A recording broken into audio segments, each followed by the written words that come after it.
Hello అండి అందరికీ. So నేనైతే బయటికెళ్ళి వచ్చేసాననమాట. నాకైతే ఈవినింగ్ టైమ్ అలా చల్లగా బయట కూర్చుందాం అనిపించింది. సో అందుకని చెప్పి బయట చూస్తూ ఉన్నా అనమాట. యాక్చువల్లీ రీసెంట్‌గానే నన్ను ఒకళ్ళు కామెంట్ చేసి అడిగారు, మీరు రూమ్ చేంజ్ అయ్యారా అని చెప్పి. నేనైతే రూమే కాదు హాస్టలే చేంజ్ అయిపోయాను. నేనైతే బయట పీజీకొచ్చేసాను. కాలేజ్ హాస్టల్‌లో ఉండకుండా. లైక్ అంటే థర్డ్ ఇయర్‌కి వచ్చేసాం కదా! ఇంకా సో అందుకని చెప్పి పీజీకి వచ్చేసాననమాట. తర్వాత ఇంకొక షాట్‌లో ఎప్పుడైనా మా రూమ్ అండ్ మా పీజీ నేను డెఫినెట్‌గా చూపిస్తాను. ప్రస్తుతానికైతే బయట ఎలా ఉందని చెప్పి చూసేయండి. మా రూమ్ విండోలో నుంచి అయితే ఈ వ్యూ అంతా కనిపిస్తుంది. నాకైతే చాలా అంటే చాలా నచ్చింది. మీకేమనిపించిందో కామెంట్ చేయండి.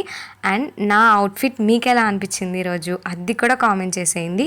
అస్సలు మర్చిపోకండి. నాకైతే చాలా పీస్‌ఫుల్‌గా చాలా బాగా అనిపించింది కొంచెం సేపు గాలికి కూర్చుంటే. Okay, bye guys, subscribe.